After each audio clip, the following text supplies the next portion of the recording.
Hello बच्चों, NCERT line by line series में आपका स्वागत है।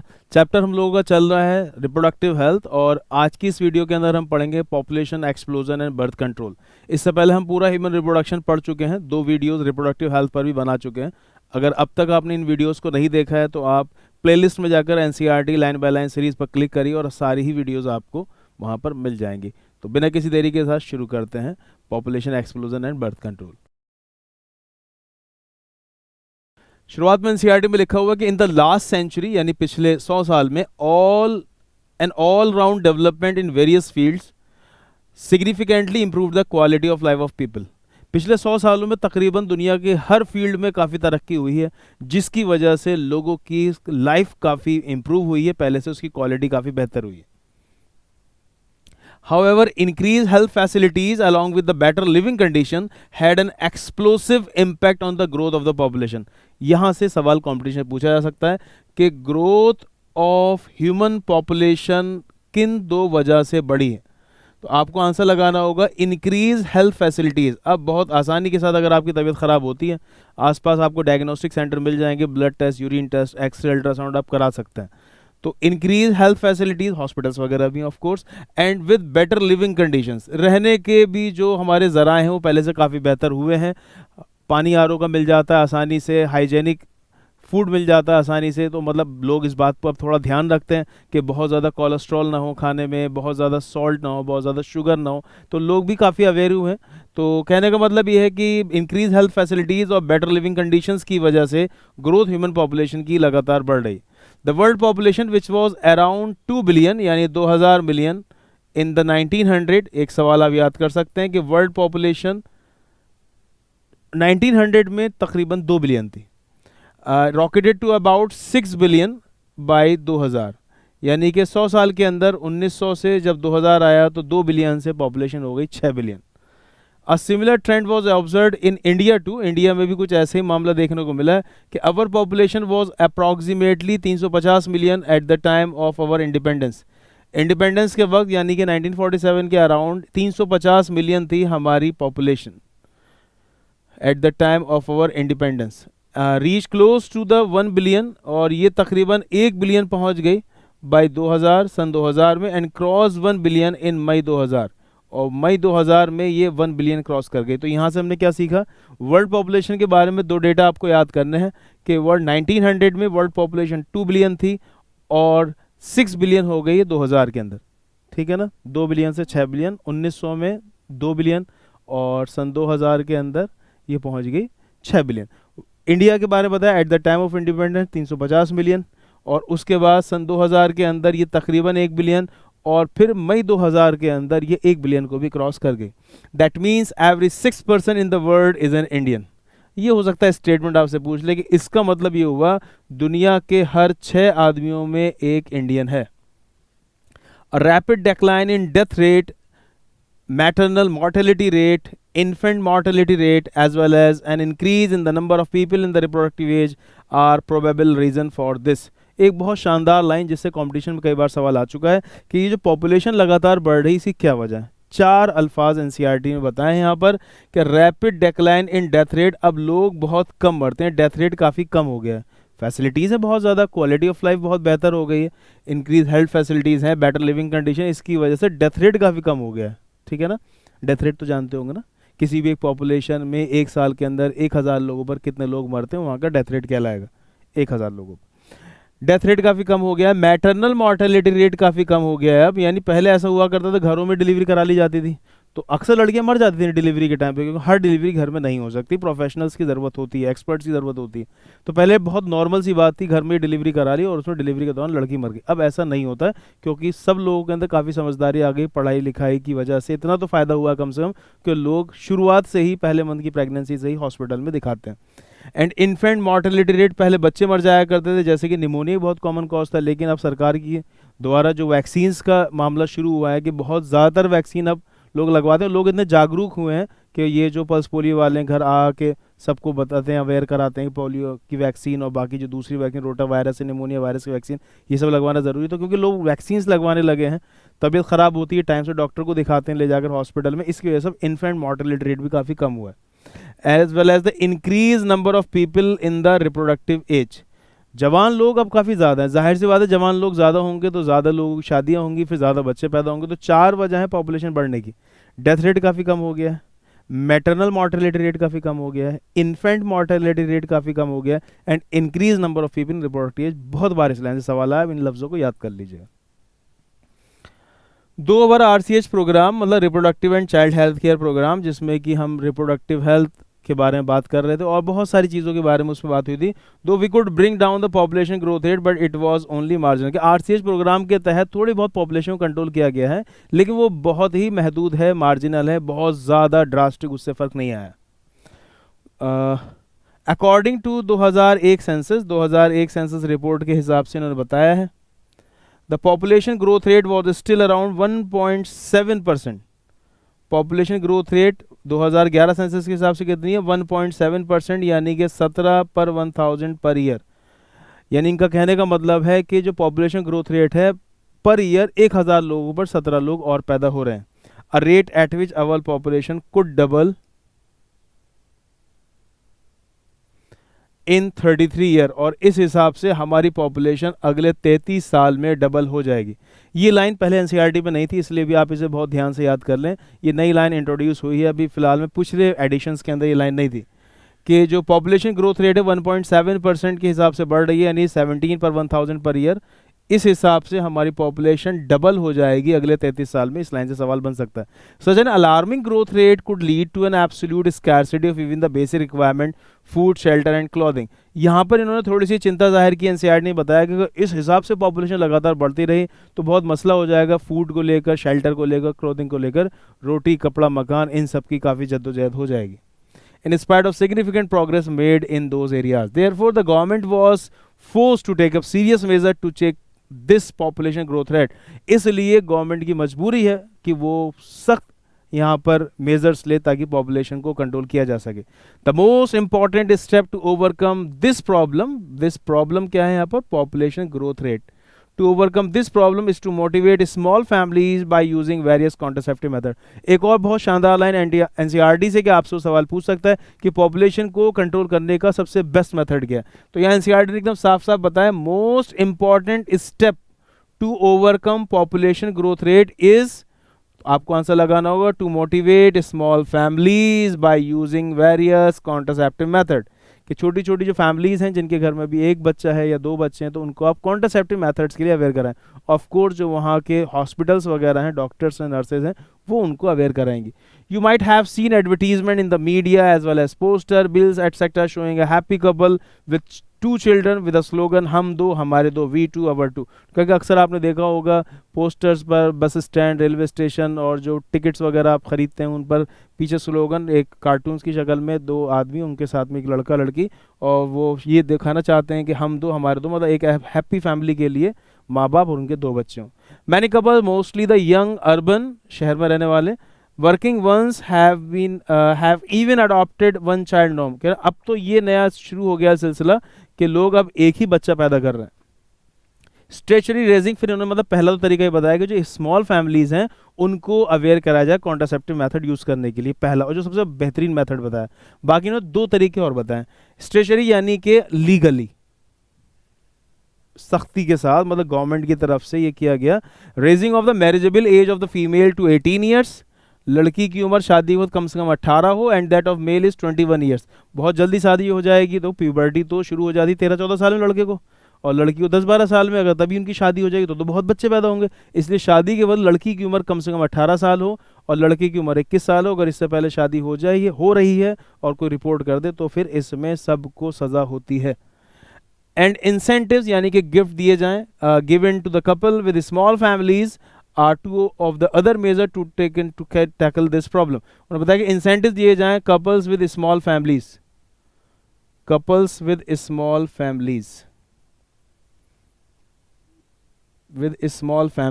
बिल्कुल इस तरीके से जैसे कि गवर्नमेंट ने भी कुछ टाइम पहले अनाउंस किया था कि जिनके 2 से ज़्यादा बच्चे होंगे तो उनको गवर्नमेंट जॉब नहीं मिलेगी। तो यहाँ पर इस तरीके की बातें इसीलिए गवर्नमेंट की तरफ से बताई जाती हैं ताकि लोगों के अंदर अवेयरनेस पैदा हो कि इसका मतलब ये है कि एक अच्छी बात है कि आप 2 से ज़्यादा बच्चे पैदा ना करें। तो कुल मिला के 3 तरीके बताए गए हैं पॉपुलेशन को कंट्रोल करने के। एक तो ये कि सबसे बेहतरीन तरीका तो ये है कि जिनकी छोटी फैमिलीज हैं उनमें कपल्स को मोटिवेट किया जाए कि वो कॉन्ट्रासेप्टिव मेथड यूज़ करें। दूसरा स्ट्रेचरी, यानी बिल्कुल लीगली इस बात को सख्ती के साथ कह दिया जाए कि लड़की की उम्र शादी के बाद 18 साल से कम नहीं होनी चाहिए और लड़के की 21 साल से कम नहीं होनी चाहिए। और तीसरा तरीका इन्होंने बताया है कि इंसेंटिव्स दिए जाएं गवर्नमेंट की तरफ से उन कपल्स को जिनकी की छोटी फैमिलीज हैं, मतलब जॉब्स वगैरह से रिलेटेड यहाँ पे बात हो रही है। फिर थोड़ा सा टॉपिक चेंज हुआ और उन्होंने बताया आइडियल कॉन्ट्रासेप्टिव, एक अच्छा कॉन्ट्रासेप्टिव किसे कहा जा सकता है? कॉन्ट्रासेप्टिव जिनसे कि प्रेगनेंसी को रोका जाता है। An ideal contraceptive should be user friendly, उसे आसानी से इस्तेमाल किया जा सके, ईजिली अवेलेबल, आसानी से मिल जाता हो मार्केट में, इफेक्टिव, रिजल्ट ठीक ठाक हो उसका, एंड रिवर्सिबल। रिवर्सिबल मतलब जब तक आप उसे यूज़ कर रहे हैं तो प्रेगनेंसी ना हो, जैसे आप उसे यूज़ करना छोड़ दें तो फिर प्रेगनेंसी के चांसेस बढ़ जाएं। विद नो और लीस्ट साइड इफेक्ट, और उसके साइड इफेक्ट या तो ना हो, अगर हैं तो बहुत थोड़े से हो।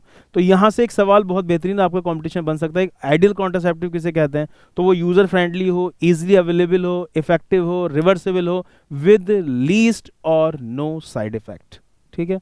It also should in no way interfere with the sexual drive, sexual desire और the sexual act of the user, और वो किसी भी तरीके से आदमी की सेक्सुअल लाइफ को मुतासिर ना करे, उसकी सेक्सुअल ड्राइव, सेक्सुअल डिजायर और सेक्सुअल एक्ट के ऊपर उसका कोई इफेक्ट ना पड़ता हो। A wide range of the contraceptive methods are presently available which could be broadly grouped into the following categories। इस वक्त मार्केट में काफ़ी सारे कॉन्ट्रासेप्टिव अवेलेबल हैं जिनको आगे एनसीईआरटी 1 बाय 1 पढ़ाया गया है, उन्होंने उसके नाम बताए यहाँ पर। जैसे कि पहला है नेचुरल मेथड, इसको ट्रेडिशनल मेथड भी कहा जाता है। दूसरा है बैरियर मेथड, जिसमें कॉन्डोम्स वगैरह के बारे में आप पढ़ेंगे। तीसरा IUDs, intrauterine devices, oral contraceptives, tablets की शक्ल में आती हैं, इंजेक्टेबल्स कॉन्ट्रासेप्टिव भी हैं, इम्प्लांट जिन्हें स्किन के नीचे लगाया जाता है, और इसके अलावा सर्जिकल मेथड्स। तो शुरू करते हैं कॉन्ट्रासेप्टिव मेथड्स को 1 बाय 1।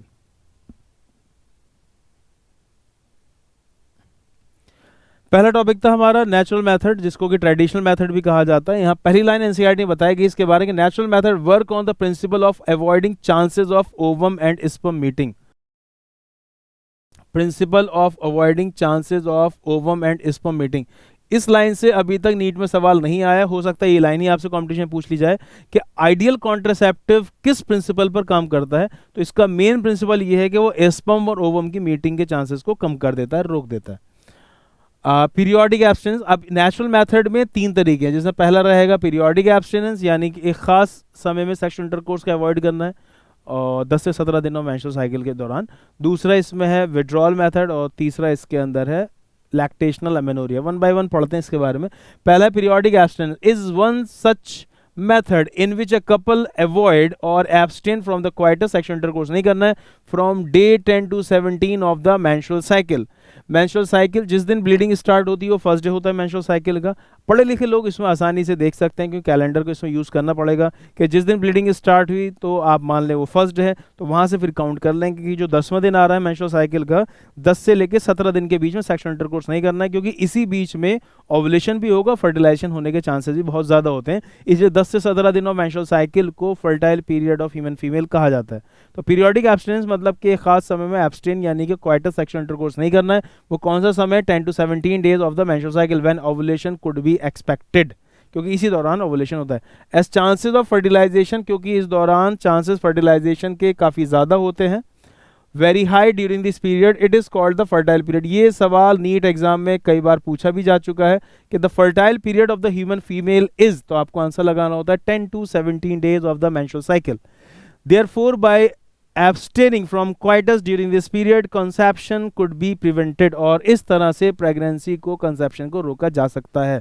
तो पहले इन्होंने बताया यहाँ पर पीरियोडिक एब्स्टिनेंस यानी टेम्परेरी अवॉइडेंस ऑफ सेक्स, और इसमें एक बहुत अच्छा सवाल नीट के लिए में मिलता है कि the fertile period of human female is, आपको आंसर याद करना है 10 to 17 days of the menstrual cycle. दूसरे इसके अंदर है विड्रॉल और coitus interruptus is another method in which the male partner withdraws his penis from the vagina just before ejaculation so as to avoid insemination। Withdrawal method या coitus interrupts से मतलब ये होता है कि सेक्सुअल इंटरकोर्स के दौरान जब मेल पार्टनर को ये लगे कि वो इजैकुलेशन उसको होने वाला है, यानी सीमेंट डिस्चार्ज होने वाला पीनिस से, तो वो पीनिस को विजाइना से बाहर निकाल ले। इसी को बोला जाता है क्वाइटस इंटरप्टस या फिर विड्रॉल मेथड, ताकि इंसेमिनेशन फीमेल की बॉडी के अंदर ना हो। इससे भी प्रेगनेंसी को रोका जा सकता है। तीसरा लैक्टेशनल एमेनोरिया। लैक्टेशन आप जानते हैं डिलीवरी के बाद वो समय जिसमें कि मदर अपने बच्चे को फीड कराती है, तो फॉर्मेशन ऑफ मिल्क का जो ड्यूरेशन होता है वो लैक्टेशन कहलाता है, और उस दौरान लड़की को मेंसेस, फीमेल मदर को मेंसेस नहीं होते हैं। एमेनोरिया मतलब एब्सेंस ऑफ मेंसेस। तो लैक्टेशनल एमेनोरिया मतलब कि डिलीवरी के बाद का वो समय जिसमें कि मदर को मेंसेस नहीं होते हैं, क्योंकि उस दौरान ओवुलेशन भी नहीं होता है, उस समय को लैक्टेशनल एमेनोरिया कहा जाता है। अगर मदर इंटेंस ब्रेस्ट फीडिंग करा रही है, यानी प्रॉपर हर 2-3 घंटे के बाद बच्चे को फीड करा रही है, तो उसकी बॉडी में प्रोलैक्टिन का लेवल हाई होगा। ऑफ कोर्स में मिल्क फॉर्मेशन में उसकी जरूरत पड़ती है। अगर प्रोलैक्टिन का लेवल हाई होता है तो जीएनआरएच का लेवल कम हो जाता है। अगर जीएनआरएच का लेवल कम हो जाएगा तो एंटी पिट्यूटरी स्टिमुलेट नहीं होगा, एलएचएफएसएच का लेवल डाउन हो जाएगा। एलएचएफएसएच का लेवल अगर डाउन हो जाएगा तो ओवेरियन फॉलिकल्स मैच्योर नहीं होंगे, जाहिर सी बात है फिर ओवुलेशन भी नहीं होगा। तो जब ओवुलेशन भी नहीं होगा तो फिर मेंस्ट्रुएशन भी नहीं होगा। इसलिए इस दौरान एक मदर प्रेगनेंसी से बच जाती है। नेचुरल मेथड में ये आएगा, लेकिन जैसे कि डॉक्टर एडवाइस करते हैं 6 मंथ तक एक्सक्लूसिवली ब्रेस्ट फीडिंग की जरूरत होती है और किसी चीज़ की जरूरत नहीं होती है बच्चे को। लेकिन 6 महीने के बाद क्योंकि बच्चे की बॉडी काफ़ी बड़ी हो जाती है, उसको और एक्स्ट्रा न्यूट्रिशन की डाइट की जरूरत होती है, तो बच्चे को शिफ्ट करना पड़ता है कुछ दूसरी चीज़ों पर। तो इसका मतलब ये बच्चे का जब पेट भरेगा तो फिर प्रॉपर ब्रेस्ट फीडिंग वो नहीं कर पाएगा। इसलिए 6 महीने तक बहुत चांसेस होते हैं प्रेगनेंसी ना होने के लैक्टेशनल एमेनोरिया मेथड से, लेकिन 6 महीने के बाद कोई दूसरा कॉन्ट्रासेप्टिव यूज करना पड़ता है। Lactational amenorrhea, absence of the menstruation method, is based on the fact that ovulation and therefore the cycle do not occur during the period of intense lactation. Intense lactation के दौरान menstrual cycle और ovulation नहीं होता है following parturition यानी delivery के बाद। Therefore, as long as the mother breastfeed the child fully, इसलिए जब तक एक मदर अपने बच्चे को पूरे तरीके से ब्रेस्ट फीडिंग करा रही है, chances of the conception are almost nil. इसलिए प्रेगनेंसी के चांसेस बिल्कुल जीरो होते हैं। However, this method has been reported to be effective up to a maximum period of 6 months. हालांकि ये मेथड बहुत बेहतर माना जाता है up to a maximum period of 6 months following parturition, delivery के बाद। As no medicines or devices are used, क्योंकि इसमें किसी मेडिसिन की किसी डिवाइस की ज़रूरत नहीं है। In this method side effects are almost nil, इसलिए इसके साइड इफेक्ट बिल्कुल नील होते हैं। Chances of failure though of this method are also high, हालांकि इस मेथड के फेल्योर के चांसेस काफ़ी हाई होते हैं। ऑल्सो हाई नो लिखा हुआ है, इसका मतलब ये हुआ कि यहाँ पर ये कहना चाह रहे हैं कि वो जो हमने पहला मेथड पढ़ा पीरियोडिक एब्स्टिनेंस, दूसरा मेथड पढ़ा हमने विड्रॉल मेथड, इनके भी फेल्योर के चांसेस काफ़ी हाई होते हैं, क्योंकि किसी एक फीमेल के अंदर कोई फिक्स नहीं है कि ओवुलेशन 14th डे पर ही होगा। तो कभी कभी ऐसा भी होता है बीच में अचानक स्पॉटिंग हो जाती है, तो उसमें वो कैलकुलेशन नहीं हो पाता कि ये मेंस्ट्रुअल ब्लीडिंग थी या फिर ऐसे ही इरेगुलर मेंस्ट्रुअल ब्लीडिंग थी, तो उस दौरान ओवुलेशन का जो पीरियड है वो थोड़ा सा गड़बड़ हो जाता है। दूसरा इसके अलावा जैसे कि विड्रॉल मेथड है कि अगर टाइम पे पार्टनर विड्रॉ नहीं कर पाया अपना पेनिस, तो ऐसे में इंसेमिनेशन अंदर ही हो जाएगा, तो उसमें फेल्योर के चांसेस बढ़ जाते हैं। और तीसरा यहाँ पर ये लैक्टेशनल एमेनोरिया मेथड है, इसमें भी बहुत दफ़ा ऐसा होता है कि अगर इंटेंस ब्रेस्ट फीडिंग नहीं हुई है किसी दिन, तो उस वजह से भी फेल्योर के चांसेस बढ़ जाते हैं। हालांकि तीनों मेथड बेस्ट हैं कि इसमें कोई आप दवाई यूज़ नहीं कर रहे हैं, किसी तरीके कोई डिवाइस यूज़ नहीं कर रहे हैं, साइड इफ़ेक्ट्स ऑलमोस्ट इसके ज़ीरो हैं, लेकिन अगर किसी भी वजह से चीज़ें थोड़ी ऊपर नीचे हो जाती हैं तो फिर फेल्योर के चांसेस भी बढ़ जाते हैं। नेक्स्ट देखते हैं बैरियर मेथड। बैरियर मेथड में बात होती है कॉन्डोम्स की और फेमिडोम्स की, यानी फीमेल कॉन्डोम्स। एनसीईआरटी में डायग्राम भी दिखा रखा है, ये मेल कॉन्डोम है, फीमेल कॉन्डोम है, और कुछ बातें बताई कि ये बैरियर मेथड है कि इसको यूज़ किया जाता है मेल के द्वारा जस्ट बिफोर सेक्सुअल इंटरकोर्स, और फीमेल भी इसको यूज़ करती हैं। मेल यूज़ करेंगे टू कवर द पीनिस और फीमेल यूज़ करेंगे to cover the cervix and the uterus, ताकि इंसेमिनेशन के दौरान सीमेन अंदर ना पहुंचे। Barrier method of course pregnancy को तो रोकता ही, लेकिन आजकल इसका यूज़ इसलिए भी बढ़ गया है क्योंकि एक ये बहुत बेहतरीन मेथड है कि इससे एक्चुअली ट्रांसमिट डिजीजेस से बचा जा सकता है। तो इसलिए कॉम्पिटिशन में सवाल काफ़ी पूछा जाता है कि ऐसा कौन सा कॉन्ट्रासेप्टिव मेथड है विच protect the user from the STDs. आपको आंसर लगाना होता है बैरियर मेथड। इसके अलावा दूसरी इंपॉर्टेंट बात यह कि बैरियर मेथड के अंदर कुछ और दूसरी रबर से बनी हुई डिवाइसेस जैसे कि डायफ्राम है, सर्वाइकल कैप, वॉल्ट्स, इनको भी वजाइना में इंसर्ट किया जाता है जस्ट बिफोर सेक्सुअल इंटरकोर्स, लेकिन के साथ कुछ दूसरी स्पर्मिसिडल क्रीम, जेली या पेस्ट को लगाना होता है ताकि प्रेगनेंसी के चांस कम हो जाए। देखते हैं एनसीईआरटी में क्या समझाया गया। In barrier method, ovum and sperm are prevented from physically meeting with the help of the barriers. Barrier method के अंदर स्पर्म ओवम को फिजिकली मीट करने से, जो मिलने से रोका जाता है बैरियर्स के जरिए। Such methods are available for both male and female, और ये दोनों ही मेल फीमेल के लिए मार्केट में अवेलेबल है। कॉन्डोम्स डायग्राम में इन्होंने अभी ऊपर दिखाया था, are barrier made of thin rubber और लेटेक्स शीट। अब एनसीईआरटी में लाइन दे रखी है तो कॉम्पिटिशन पूछा जा सकता है कि जो मेल कॉन्डोम्स है वो किससे बने होते हैं, आपको आंसर लगाना थिन रबर से या फिर लेटेक्स शीट से।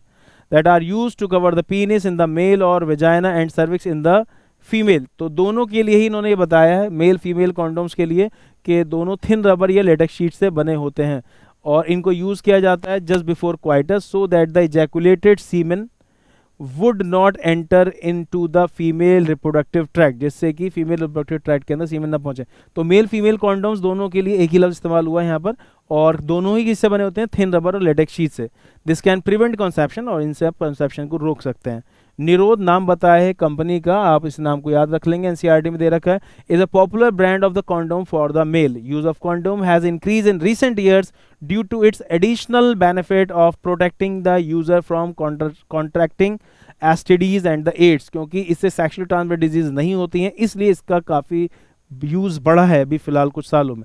Both the male and the female condoms are disposable, आप इन्हें डिस्पोज कर सकते हैं। कैन बी सेल्फ इंसर्टेड, खुद यूज़ कर सकते हैं। And thereby gives privacy to the user, इसलिए इसमें काफ़ी प्राइवेसी मिल जाती है। जबकि कुछ ऐसे हैं जैसे कॉपर टी वगैरह है, तो उसमें तो आपको किसी स्किल्ड नर्स या फिर डॉक्टर के जरिए ही इंसर्ट करवाना पड़ता है। बैरियर मेथड में 3 नाम इन्होंने और बताए हैं फिलहाल। Diaphragm, cervical cap and vaults are also barriers made up of rubber. ये किससे बने होते हैं, रबर से। और उधर बताया था कि ये थिन रबर और लेटेक्स शीट से बने होते हैं कॉन्डोम, ये बने होते हैं रबर से। That are inserted into the female reproductive tract to cover the cervix during coitus, female genital tract में इंसर्ट किया जाता है। They prevent conception by blocking the entry of sperm through the cervix, क्योंकि ये cervix पर ही लग जाता है रास्ते में, बिल्कुल ढक्कन की तरह, कैप की तरह होता है इस शेप में, तो ये रोक देता है सीमेन को अंदर जाने से। तो इसलिए बोला जा रहा है कि they prevent the conception by blocking the entry of sperm through the cervix. They are reusable, क्योंकि रबर के बने हो तो आप इन्हें वॉश करके दोबारा यूज कर सकते हैं। स्पर्मिसिडल क्रीम, जेलीज और foam are usually use along with these barrier to increase their contraceptive efficiency. आगे ये भी बात एनसीईआरटी ने कवर की है कि इनके क्योंकि रिजल्ट बहुत ख़राब हैं, प्रेगनेंसी के चांस ज़्यादा होते हैं, इसलिए थोड़ा इफेक्टिव इनका रिजल्ट हो उसके लिए स्पर्मिसिडल यानी कि ऐसी क्रीम या जेली जो कि स्पर्म को किल कर सकती है, स्पर्मिसिडल यानी which can kill sperm, spermicidal cream, jellies या फोम को यूज़ किया जाता है इन बैरियर्स के साथ, यानी डायफ्राम, सर्वाइकल कैप, वॉल्ट्स के साथ।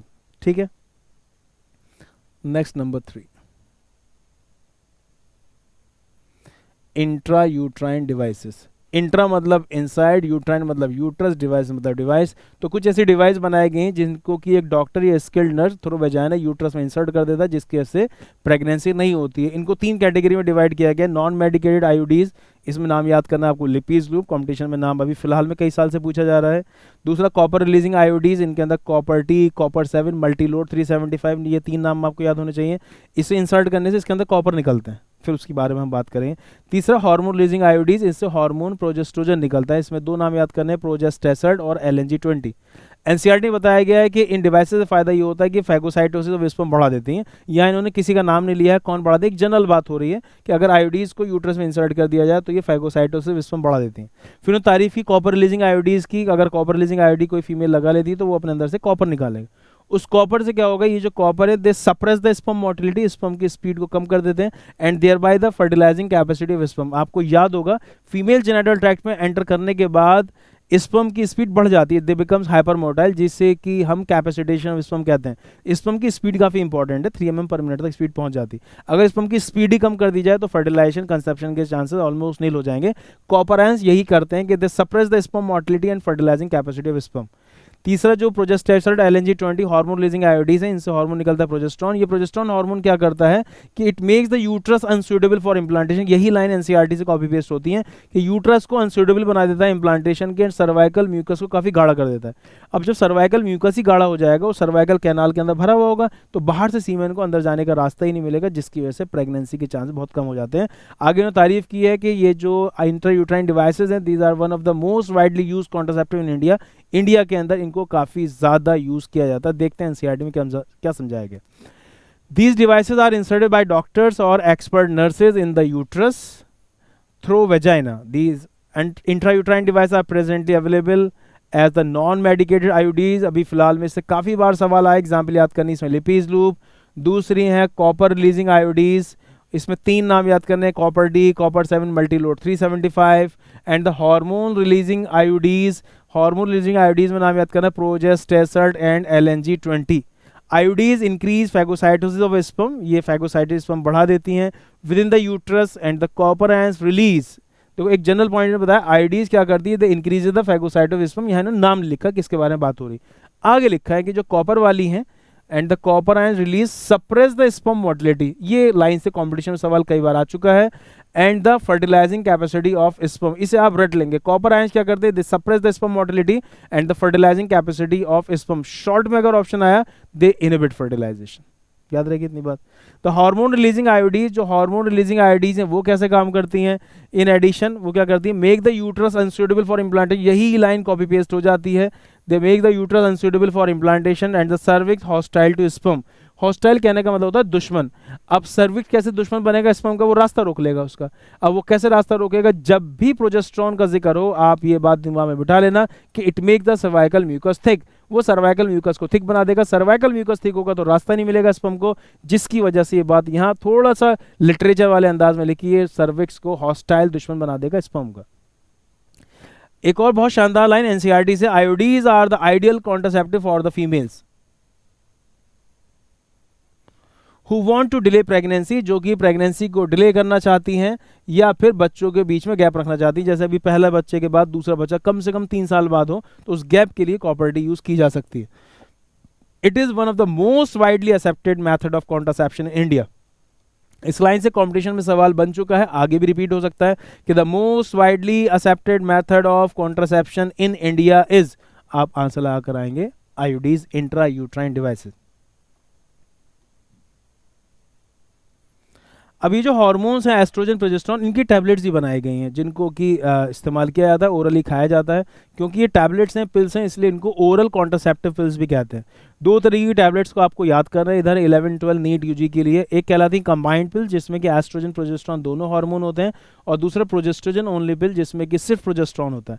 कॉम्पिटिशन में सवाल पूछा जा सकता है कि आपसे कि ये पिल्स कैसे काम करती हैं। एस्ट्रोजन प्रोजेस्टेरोन यानी जो कंबाइंड पिल्स है, उसमें आप बोलेंगे कि वो ओवुलेशन नहीं होने देंगी, सर्वाइकल म्यूकस को थिक बना देंगी और यूट्रस को अनसूटेबल फॉर इम्प्लांटेशन। अगर सिर्फ प्रोजेस्टेरोन की बात होगी तो आप वही वाली लाइन बोलेंगे जो कि आपने हार्मोन रिलीजिंग आयोडीज में बोली थी कि they makes the uterus unsuitable for implantation and cervix hostile to sperm, या फिर सर्वाइकल म्यूकस को थिक। ओवुलेशन वाली लाइन साथ में ऐड कर देनी अगर एस्ट्रोजन प्रोजेस्टेरोन दोनों है। सिर्फ प्रोजेस्टेरोन है तो यूट्रस को अनसूटेबल बना देता है, सर्वाइकल म्यूकस को थिक या सर्विक्स को हॉस्टाइल टू स्पर्म, इस तरीके से लाइन आपको बोलनी है। शुरुआत में एनसीईआरटी में जिक्र किया गया था सहेली टैबलेट का, जिसे CDRI लखनऊ में, central drug research institute Lucknow में बनाया गया था। ये एक बहुत शानदार इजाद है इंडिया की तरफ से, क्योंकि इस सहेली टैबलेट के अंदर जो केमिकल है वो प्रोजेस्टेरोन की तरह काम करता है। प्रोजेस्टेरोन लाइक नॉन स्टेरॉइडल है, पहली बात तो, मतलब कि एस्ट्रोजन प्रोजेस्टेरोन तो हार्मोन्स हैं, स्टेरॉइड है तो बॉडी के ऊपर इनके इफेक्ट पड़ेगा, बहुत लंबे टाइम तक स्टेरॉइड लेने से मोटापा आने लगता है। इसलिए इस तरह की टैबलेट यूज करने से शादी के बाद लेडी का वजन लगातार बढ़ने लगता है और भी बहुत दिक्कतें होती हैं। ये जो सहेली टैबलेट है, इसके अंदर नॉन स्टेरॉइडल प्रिपरेशन, एनसीईआरटी की लाइन है, कॉम्पिटिशन में सवाल पूछा जाता है। क्योंकि नॉन स्टेरॉइडल प्रिपरेशन है तो इससे फायदा ये होता है कि ये करता क्या है, जाके ये एंडोमेट्रियम में यूट्रस पर जो एस्ट्रोजन के रिसेप्टर्स हैं उनको ब्लॉक कर देता है। अब जब एस्ट्रोजन के रिसेप्टर्स ही ब्लॉक हो जाएंगे तो प्रोलिफरेटिव फेज में जो एस्ट्रोजन की वजह से नॉर्मल वाली एंडोमेट्रियम बनती है वो नहीं बन पाएगी। अब जब नॉर्मल एंडोमेट्रियम ही नहीं बन पाएगी तो फिर इम्प्लांटेशन कैसे हो पाएगा, इम्प्लांटेशन नहीं हो पाएगा तो फिर प्रेगनेंसी भी नहीं हो पाएगी। देखते हैं एनसीईआरटी में OCPs में क्या समझाया गया। Oral administration of the small doses of either progestins or progesterone estrogen combination is another contraceptive method used by the female। तो oral administration के अंदर जो हार्मोन्स की टैबलेट खाई जाती हैं उनमें सिर्फ प्रोजेस्टेरोन वाली भी आती हैं, प्रोजेस्ट्रोजन और कॉम्बिनेशन वाली भी आती हैं। Progestogen estrogen combinations is another contraceptive method used by the female। They are used in the form of the tablets, क्योंकि इनको टैबलेट्स की शक्ल में यूज किया जाता है, and hence are popularly called pills, इसलिए इनको पिल्स बोला जाता है।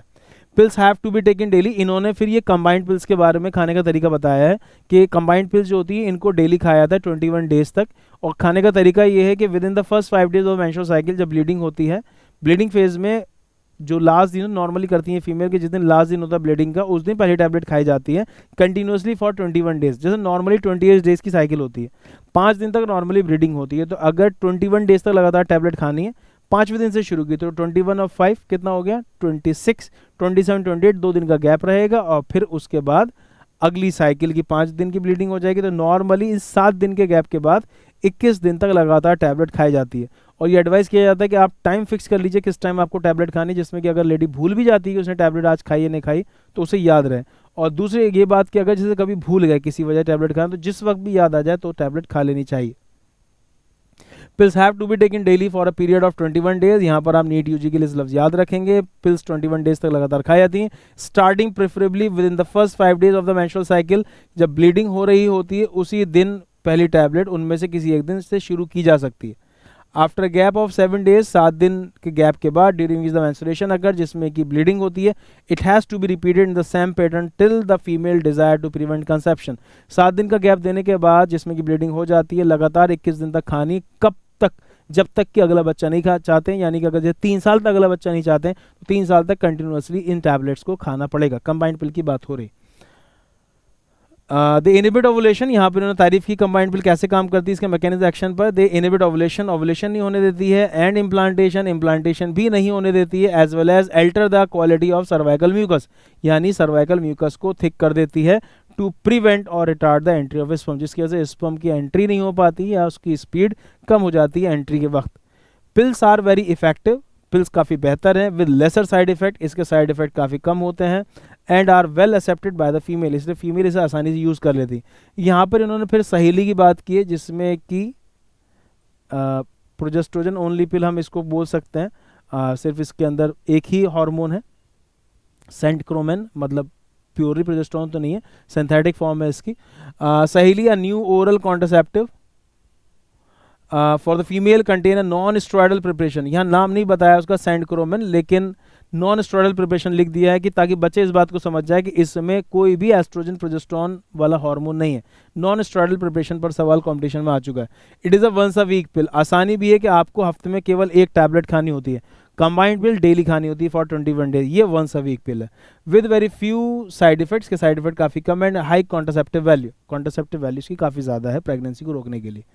प्रोजेस्ट्रोजन अलोन और इन कॉम्बिनेशन विद एस्ट्रोजन, यहाँ टॉपिक इन्होंने चेंज किया है, बताया कि सिर्फ प्रोजेस्ट्रॉन या प्रोजेस्ट्रॉन एस्ट्रोजन के साथ can also be use by female as injections और इम्प्लांट्स अंडर द स्किन।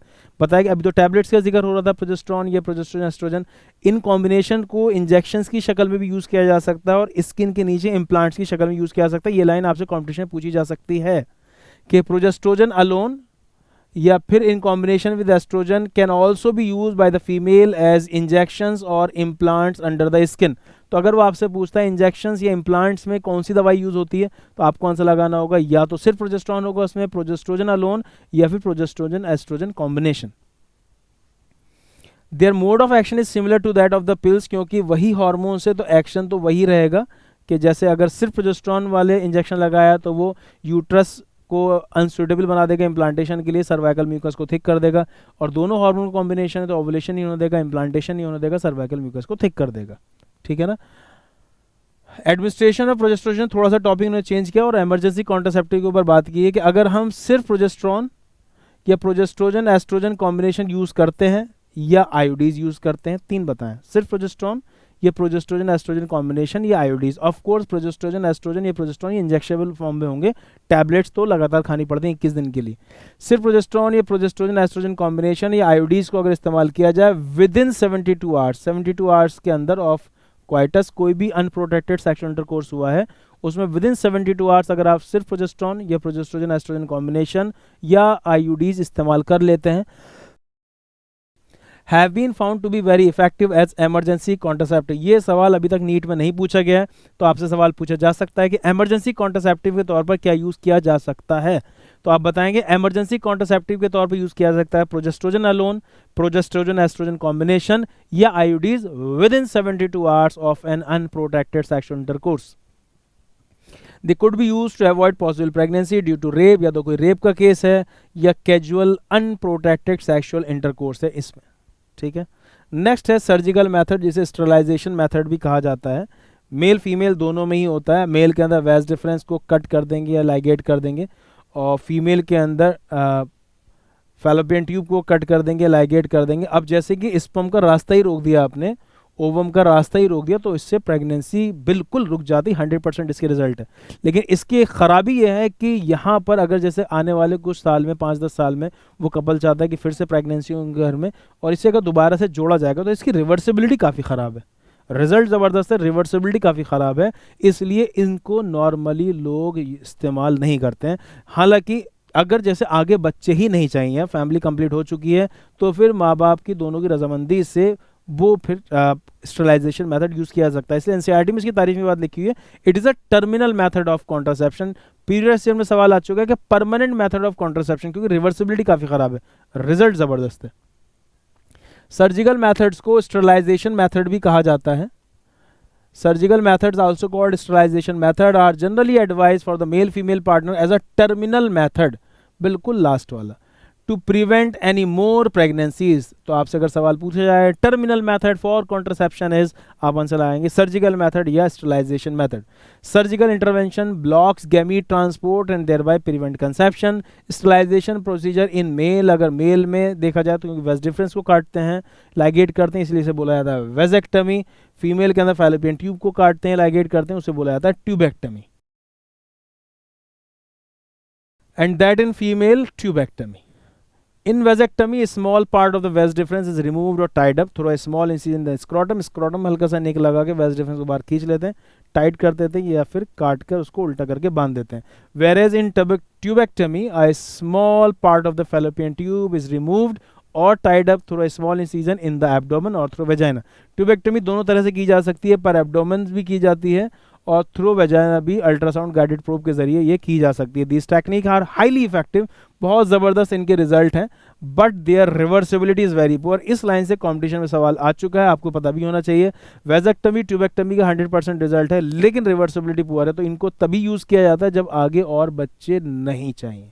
ठीक है, आगे फिर उन्होंने बाद में थोड़ा सा टॉपिक को समअप किया है और थोड़ा सा कॉन्ट्रासेप्शन से रिलेटेड कुछ और दूसरी बातें भी बच्चों को समझाएं। It needs to be emphasized that the selection of a suitable contraceptive method and its use should always be undertaken in consultation with a qualified medical professional.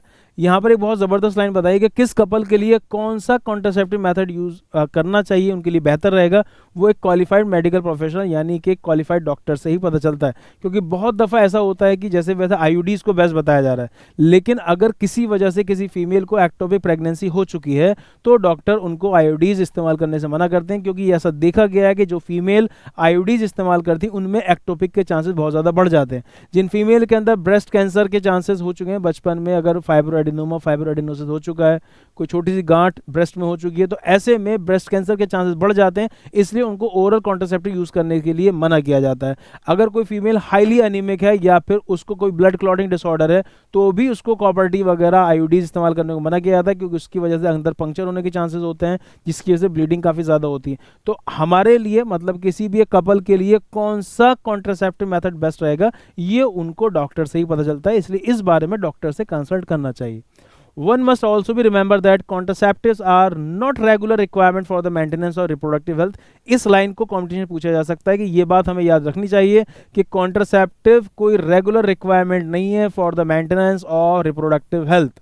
In fact they are practised against a natural reproductive event. हालांकि ये बात हमें याद रखनी चाहिए कि एक natural process के अगेंस्ट में आप इन्हें इस्तेमाल करते हैं, जैसे कंसेप्शन प्रेगनेंसी। और हम इसे क्यों यूज़ करते हैं? One is force to use this method. एक आदमी की मजबूरी होती है, उनको इसलिए यूज़ करता है कि वो प्रेगनेंसी अगर नहीं चाहते हैं, प्रिवेंट प्रेगनेंसी और टू डिले और स्पेस प्रेगनेंसी, कि अगर वो फिलहाल बच्चा नहीं चाहते हैं या बच्चों के बीच में गैप रखना चाहते हैं किसी भी पर्सनल रीजंस की वजह से, तो फिर वो उसके लिए कॉन्ट्रासेप्टिव मेथड यूज़ कर सकते हैं। No doubt the widespread use of these methods have a significant role in checking uncontrolled growth of the population। इसमें कोई शक नहीं है कि इनके बहुत ज़्यादा इस्तेमाल से अनकंट्रोल्ड और ग्रोथ ऑफ द पॉपुलेशन पर चेक लगा है, मतलब इससे पॉपुलेशन को बहुत हद तक कंट्रोल किया गया है। हालांकि जो इनके इल इफेक्ट्स हैं, साइड इफेक्ट हैं, उनको भी इग्नोर नहीं किया जा सकता। जैसे कि इन कॉन्ट्रासेप्टिव्स को यूज़ करने से कुछ फीमेल्स को नोजिया होने लगता है, उबकाइयाँ आने लगती हैं, कुछ को एब्डोमिनल पेन होने लगता है, कुछ को ब्रेक थ्रू ब्लीडिंग के अचानक ब्लीडिंग होने लगी, इरेगुलर मेंस्ट्रुअल ब्लीडिंग इरेगुलर हो गई, और इवन ब्रेस्ट कैंसर के चांसेस भी बढ़ जाते हैं दो not very significant should not be totally ignored. हालांकि बहुत ज़्यादा इनकी सिग्निफिकेंस नहीं है, कुछ फीमेल के अंदर देखा जाता है ऐसा, लेकिन इन चीज़ों को पूरी तरीके से इग्नोर भी नहीं किया जा सकता। तो हो सकता है इस लाइन से आपसे कॉम्पिटिशन सवाल पूछ ले कि इल इफेक्ट्स क्या हैं कॉन्ट्रासेप्टिव्स के, तो आपको बोलना होगा nausea, abdominal pain, break through bleeding, irregular menstrual bleeding और even breast cancer. I hope कि आपको वीडियोस अच्छी लग रही होंगी, समझ में आ रही होंगी। एक और क्लास हमारी बाकी है, रिप्रोडक्टिव हेल्थ चैप्टर हमारा ख़त्म हो जाएगा। आप मुझे कमेंट बॉक्स में लिखकर बताइए कि आप अगला चैप्टर कौन सा पढ़ना चाहते हैं। तब तक के लिए खुदा हाफिज़।